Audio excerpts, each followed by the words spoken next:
11월 26일 목요일 다니엘 5장 1절부터 12절까지의 말씀입니다.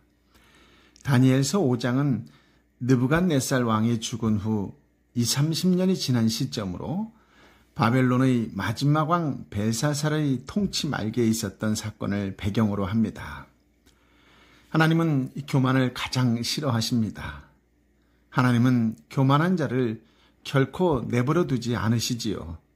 결국 그들의 교만을 꺾으십니다. 5장에 소개되는 벨사살 왕은 예루살렘 성전에서 탈취한 그릇을 잔치에 사용했습니다. 예루살렘 하나님의 성전에서 빼앗아온 그릇을 잔치에 사용한다는 것은 무엇을 의미할까요? 1절부터 4절까지의 말씀인데요. 함께 읽어보겠습니다. 벨사살 왕이 신하들 1000명을 위해 큰 잔치를 열고 그 1000명 앞에서 술을 마셨습니다. 벨사살이 술을 마시다가 자기 아버지 느부갓네살이 예루살렘 성전에서 빼앗아온 금그릇과 은그릇을 가져오라고 명령했습니다. 왕과 귀족들과 왕비들과 후궁들과 함께 그것으로 술을 마시기 위해서였습니다. 예루살렘 하나님의 성전에서 빼앗아온 금그릇을 가져오자 왕과 귀족들과 왕비들과 후궁들은 그것으로 술을 마셨습니다. 그들은 술을 마시면서 금, 은, 쇠, 청동, 나무, 돌로 만든 신들을 찬양했습니다. 아멘. 벨사살의 뜻은 벨이여 왕을 보호하소서 혹은 지켜주소서라는 의미입니다. 바벨론의 마지막 왕 벨사살은 어떤 이유에서인지는 모르지만 큰 잔치를 열고 신하 1000명을 초대해서 함께 술을 마셨어요. 역사가 헤로도투스와 크세노포는 이 사건이 느부갓네살 때로부터 약 30년이 지난 바벨론 최후의 날, 곧 주전 539년 10월 12일에 벌어졌다고 기록합니다. 벨사살 왕은 흥을 돋기 위한 특별 이벤트도 준비했습니다. 왕은 자기 아버지 느부갓네살이 예루살렘 성전에서 빼앗아온 금그릇과 은그릇을 가져오라고 명령했습니다. 참고로 여기에서 아버지, 즉 부친을 뜻하는 아람어와 히브리어는 아부라고 하는 단어를 사용하는데요. 그런데 이 말은 아버지를 뜻할 뿐만 아니라 혈통적 조상이나 상징적, 정신적 또는 영적인 조상을 말할 때도 사용하였습니다. 벨사살은 혈통적으로 느부갓네살의 아들이 아니었지만 상징적인 의미로 이 말을 사용한 것 같습니다. 참고로 느부갓네살은 벨사살의 외조부입니다.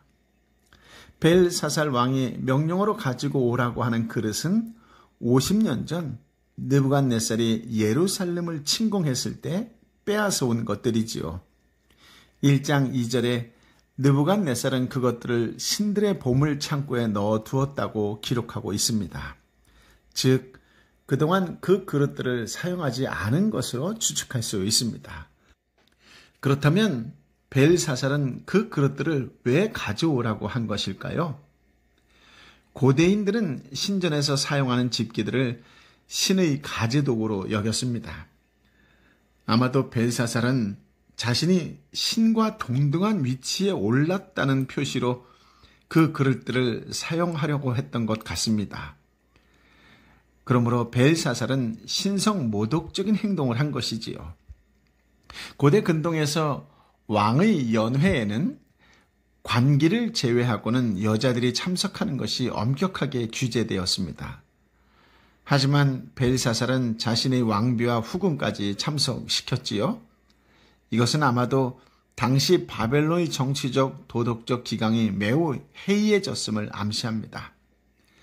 2절과 3절에서 반복하여 예루살렘 하나님의 성전을 언급합니다. 다니엘을 포함하여 모든 유대인들의 고향인 예루살렘, 그리고 그곳에 있는 성전은 그들에게 사무치듯 그리운 곳이었고 감히 범할 수 없는 장소였습니다. 성전에 있는 그릇, 기물들 또한 그러하였을 것이지요. 그런데 왕이 그곳에서 가져온 그릇들을 사용하여 술을 마시고 있는 것입니다. 이 얼마나 고통스럽고 슬픈 현실입니까? 이 모든 것은 선택받은 하나님 백성들의 죄 때문이었습니다. 죄는 죄인의 삶을 고통스럽고 슬프게 하지요. 분위기가 점점 무르익자 그들은 각양 재료로 만든 신들을 찬양합니다. 고의로 하나님을 깔보고 우상을 높이며 신성을 모독하는 행위들이지요. 그렇습니다. 벨사살은 하나님께 거룩한 제사를 드리는 그릇들을 술 마시는 것에 끝나지 않고 금, 은, 쇠, 청동, 나무, 돌로 만든 각양 무상들을 찬양했습니다. 한마디로 하나님을 정면으로 모독하고 무시하는 행동이지요. 오늘날에도 세상에 취한 나머지 하나님을 모독하고 무시하는 어리석은 사람들이 많이 있습니다. 그러나 믿음의 사람들은 헛된 세상에 취해 있으면 안 되겠지요. 우리는 성령으로 충만해야 합니다. 그렇다면 지금 여러분은 무엇에 취해 있습니까? 5절부터 9절까지의 말씀을 함께 읽어볼까요? 그때 사람의 손가락이 나타나서 왕궁 촛대 맞은편 석고로 된 흰 벽에 글을 쓰기 시작했습니다. 왕은 그 손가락에 글 쓰는 것을 똑똑히 보았습니다. 그러자 왕은 즐거워하던 얼굴이 창백해지고 마음이 두렵고 고통스러웠으며 다리에 힘이 빠져 후들거리고 무릎이 부딪히도록 벌벌 떨었습니다. 왕은 큰 소리로 마법사와 주술사와 바벨론 점성술사와 점쟁이들을 불렀습니다. 왕은 바벨론의 지혜자들에게 말했습니다. 누구든지 이 글을 읽고 그 뜻을 내게 말해주는 사람에게 자주색 옷을 입히고 목에 금 목걸이를 달게 할 것이다. 또한 이 나라에서 세 번째 높은 사람이 되게 할 것이다. 그래서 왕궁의 지혜자들이 모두 들어왔습니다. 그러나 그들은 그 글을 읽지 못했고 왕에게 그 뜻을 알려주지도 못했습니다. 그러자 벨사살 왕은 마음이 더욱 두렵고 답답해 얼굴색이 점점 더 창백해졌습니다. 귀족들도 모두 놀랐습니다. 아멘. 왕을 비롯하여 잔치에 참여한 자들이 여러 재료로 만든 신들을 찬양하는 바로 그때 사람의 손가락이 나타나서 왕궁 촛대 맞은편 석고로 된 흰 벽에 글을 쓰기 시작했습니다. 즉 왕은 그 손가락에 글 쓰는 것을 똑똑히 보았습니다. 그러자 왕은 얼굴색이 변하고 공포에 사로잡혀 다리에 힘이 빠져 후들거리고 무릎이 부딪히도록 벌벌 떨었다고 합니다. 연회장은 순식간에 공포 분위기로 바뀌었겠지요. 주체할 수 없는 공포에 떨고 있던 왕은 크게 소리를 지릅니다. 너무 놀라서 급하게 소리를 지를 수밖에 없었겠지요. 연회는 순식간에 싸늘하고 공포 분위기의 파장입니다. 왕은 바벨론의 지혜자라고 하는 마법사와 주술사와 또 점성술사와 점쟁이들을 불렀습니다. 그리고 누구든지 이 글을 읽고 해석하면 부귀 영화를 누리게 해주겠다고 약속하면서 이 나라에서 세 번째 높은 사람이 되게 할 것이라고 선포합니다. 벨사살은 부친 나보니두스와 함께 10년 정도 함께 통치를 했습니다. 부친이 BC 550년경 중앙아라비아 원정을 떠나면서 아들에게 행정권을 맡겼고 BC 538년에 원정에 돌아온 후에도 은둔했기 때문이지요. 그러니 세 번째 높은 사람이라고 하는 말은 곧 벨사살 다음 자리를 말합니다. 이러한 엄청난 보상에도 불구하고 바벨론 지혜자들은 손가락에 적은 글씨를 읽지도 못하고 해석하지도 못합니다. 하나님의 계시 앞에서 무지무능을 확인한 벨사살은 마음이 더욱 두렵고 답답해 얼굴색이 점점 더 창백해졌다고 기록하고 있지요. 연회 참석자들도 놀랐습니다. 즉 공포에 질렸습니다. 신을 모독하다가 벌어지는 일이라니 더욱더 당황했을 수밖에 없을 것입니다. 손가락만 드러낸 보이지 않는 신적 실체를 두려워하지 않을 수 없었습니다. 어리석은 사람은 자기 힘이 약하지 않고 아직 건재하다는 것을 과시하려고 종종 허세를 부립니다. 연약한 내면을 외적 화려함으로 감추려고 하지요. 사회적 직급과 부귀 권세로 포장하거나 갑질과 폭력으로 위장합니다. 하나님을 모욕함으로써 자신의 위세를 드러내려고도 하지요. 이런 측면에서 벨사살의 연회는 하나님 없는 세속 엘리트 집단의 축소판이라고 말할 수 있을 것입니다. 소위 성공한 강자끼리 어울려 즐기지만 불길한 징조 앞에서 금방 얼굴빛이 변하고 공포에 사로잡힌 집단이지요. 그들은 패망의 징조를 재빨리 파악하는 재능이 있습니다. 자기 능력의 한계도 누구보다 빨리 인식합니다. 쾌락 끝의 공허도 더 많이 경험했고 삶의 허무와 권태도 더 깊이 경험하지요. 성취할수록 고독하고 심취할수록 허망한데 해결 능력이 없으니 절망뿐입니다. 약자와 똑같이 무지무능한 자기 속 모습을 감추려고 더 크게 허세 부리는 악순환을 반복합니다. 왕과 귀족들의 말을 듣고 왕의 어머니가 연회장을 찾아와 공포에 질린 왕을 진정시킵니다. 그리고 왕의 어머니는 느부갓네살 정권 때의 유능한 인재를 추천합니다. 10절부터 12절까지의 말씀인데요. 함께 읽어볼까요? 왕과 귀족들의 말을 듣고 왕의 어머니가 잔치가 벌어진 곳에 들어와 말했습니다. 왕이여 만수무강하소서. 두려워하지 마십시오. 걱정할 것 없습니다.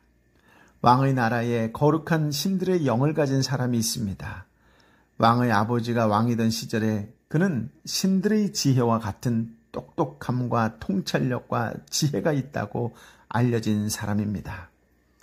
왕의 아버지이신 느부갓네살 왕은 그 사람을 마법사, 주술사, 바벨론 점성술사, 점쟁이들 가운데 으뜸되는 자리에 세우셨습니다. 부왕께서는 그 사람 다니엘을 벨드사살이라고 부르셨습니다. 그는 뛰어난 영과 지식과 분별력을 가져서 꿈을 품고 숨겨진 비밀을 밝히고 어려운 문제를 해결하는 능력이 있었습니다. 이제 다니엘을 부르십시오. 그가 그 글의 뜻을 알려줄 것입니다. 아멘. 왕과 귀족들의 말을 듣고 왕의 어머니는 느부갓네살 때부터 있었던 거룩한 신들의 영이 있는 사람인 다니엘을 소개합니다. 느부갓네살이 오래전에 벨드사살이라고 계명했던 자를 왕의 어머니는 웬일인지 다니엘로 기억하고 있습니다. 왕의 어머니와 왕이 하필 다니엘로 호칭하는 점이 예사롭지 않지요? 벨 신이 총애하는 자라는 뜻의 벨드사살과 달리 다니엘은 하나님은 심판자라는 뜻으로 본문의 주제와 잘 어울리는 이름이니까요. 왕의 어머니는 느부갓네살이 다니엘을 총애하는 까닭도 알려줍니다. 그는 신들의 지혜와 같은 똑똑함과 통찰력과 지혜가 있다고 알려진 사람이라고 소개하지요. 그리고 지혜로웠던 선대의 왕 느부갓네살이 그를 인정해 바벨론 지혜자들이 으뜸되는 자리에 세우셨다라고 하는 말로 자신의 말에 확신을 줍니다. 또 12절에 보니 그는 뛰어난 영과 지식과 분별력을 가져서 꿈을 풀고 숨겨진 비밀을 밝히고 어려운 문제를 해결하는 능력이 있다고 소개를 합니다. 당장 부르고 싶게 만드는 최고의 추천이 아닐 수가 없습니다. 이방인에게 믿지 않는 이웃에게 다니엘과 같은 평가와 인정을 받는 성도가 된다면 우리 주님은 얼마나 기뻐하실까요? 성도라면 세상에 필요한 존재, 세상의 어려움을 해결할 수 있는 존재, 세상 사람들이 신뢰할 만한 존재가 되어야 할 것입니다. 하나님께 쓰임받고 하나님으로부터 합당한 자라고 이웃에게 칭찬받는 성도로 살아가시기를 예수님의 이름으로 축복합니다. 아멘. 아버지 하나님, 그 어느 때보다 참으로 귀한 말씀, 생명의 말씀, 지혜로운 말씀을 허락하여 주시니 감사합니다. 믿지 않는 사람으로부터 당신은 그리스도인입니다 라고 하는 칭찬을 듣게 되면 하나님이 얼마나 기뻐하실까요? 이 어렵고 힘든 세상 속에서 당신이야말로 진짜 하나님의 사람이군요 라고 하는 소리를 듣게 된다면 우리 하나님께서 얼마나 기뻐하실까요? 주님, 이 시간 간절한 마음으로 빌고와 나오니 다니엘과 함께했던 그 하나님의 영, 하나님의 지혜, 하나님의 명철, 하나님의 총명을 다시 허락하여 주시옵시고 하나님의 사람으로 세상 사람 가운데에 늘 겸손하고 낮아지고 낮아지는 자로, 섬기는 자로, 헌신하는 자로 살아가는 예수 그리스도의 제자의 삶, 예수 그리스도의 구원의 통로의 삶을 살아가는 하나님의 사람들이 되게 하여 주시옵소서. 아버지 하나님, 우리의 삶이 오직 하나님께 영광과 찬양이 되고 힘들고 지쳐있는 이웃에게 예수 그리스도의 향기를 드러내고 미소를 짓게 하는 축복과 은혜와 구원의 통로의 삶이 되길 원합니다. 오늘 주신 말씀을 가슴에 품고 세상 속에서 세상을 따뜻하게 하는 그런 예수의 사람으로 살아가고 하나님의 사람으로 살아가는 복된 날이 되게 하여 주옵소서. 이 땅에 꼭 필요한 사람, 어렵고 힘들 때일수록 더욱 빛이 나고 해결해 줄 수 있는 능력의 사람으로 누구든지 믿을 만한 사람이라고, 신뢰할 만한 사람이라고 듣게 되는 하나님의 사람, 성령의 사람, 예수의 사람으로 살게 하여 주옵소서. 오늘 그 겸손함으로 이 땅에 힘들고 지치고 아파하는 영혼들을 위하여 한 번 더 기도하고 위로하고 격려하는 그런 복된 은혜의 사람으로 살아가는 하나님의 사람들 되게 하여 주옵소서. 한 번 더 중보하고 한 번 더 찾아가는 그런 겸손한 하나님의 사람으로 살게 하여 주옵소서. 우리에게 구원의 선물을 주시고 놀라운 능력과 지혜와 명철을 주시는 주님을 찬양하올 때에 오직 하나님만을 바라보며 살아가는 성령의 사람들 되게 하여 주옵소서. 이제는 길이요 진리요 생명 되신 우리 주님 예수 그리스도의 은혜와 아버지 하나님의 크신 사랑과 성령 하나님의 위로 역사 교통 충만하심이 오늘도 주신 말씀을 가슴에 품고 세상 속에 나아가 누군가에게 따뜻한 이웃이 되어주겠노라고, 그렇게 축복과 구원과 은혜의 통로의 삶을 살겠노라고 당당하게 한 걸음 한 걸음 세상 속에 향하여 나아가는 하나님의 백성 한 사람 한 사람 머리 위에 저들이 뜨거운 심령으로 만나고 있는 삼터와 일터와 공동체와 열방의 선교사님과 선교지 위에 함께하여 주옵기를 간절히 축원하옵나이다. 아멘.